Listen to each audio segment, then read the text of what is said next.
అందరికీ నమస్కారం. ఇప్పుడే అందిన వార్త. మోడీకి ప్రమాదం, తీవ్ర దుఃఖంలో నాయకులు. ఈ విషయాలన్నీ తెలుసుకునే ముందు వీడియోని పూర్తిగా చూడండి. అప్పుడే మీకు పూర్తిగా అర్థమవుతుంది. అదేవిధంగా చాలామంది సబ్స్క్రైబ్ చేసుకోకుండా వీడియోని చూస్తున్నారు. దయచేసి సబ్స్క్రైబ్ చేసుకోండి. సబ్స్క్రైబ్ చేసుకోవడం వల్ల నేను చేసే ప్రతి వీడియో అప్డేట్ మీకు ముందుగానే నోటిఫికేషన్ రూపంలో వస్తుంది. అదేవిధంగా లైక్ చేయడం మర్చిపోతున్నారు. దయచేసి లైక్ చేయండి. లైక్ చేయడం వల్ల ఇటువంటి ఇంపార్టెంట్ ఇన్ఫర్మేషన్ చాలామందికి రీచ్ చేసిన వాళ్ళు అవుతాం. ఇక లేట్ చేయకుండా వీడియోలోకి వెళ్ళిపోదాం. ప్రధాని మోదీని చంపుతామంటూ ముంబై పోలీసులకు మెసేజ్ రావడం కలకలం రేపింది. వెంటనే అప్రమత్తమైన పోలీసులు మెసేజ్ ఎక్కడి నుంచి వచ్చిందనే దానిపై ఆరా తీశారు. ఈ మెసేజ్ రాజస్థాన్లోని అజ్మీర్ ప్రాంతం నుంచి వచ్చినట్లు పోలీసులు గుర్తించారు. నిందితుడిని పట్టుకునేందుకు అక్కడి పోలీస్ బృందాన్ని పంపినట్లు ఓ అధికారి తెలిపారు. అయితే దీనిపై విచారణ కొనసాగుతున్నట్లు చెప్పారు.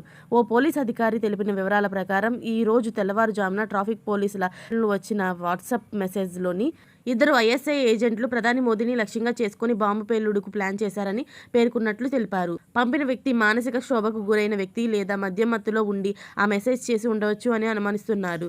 దీనిపై ఇంకా విచారణ కొనసాగుతున్నట్లు తెలిపారు. సంబంధిత భారతీయ న్యాయ సంహిత సెక్షన్ల కింద ప్రథమ సమాచారం నివేదికగా నమోదు చేసినట్లు వెల్లడించారు.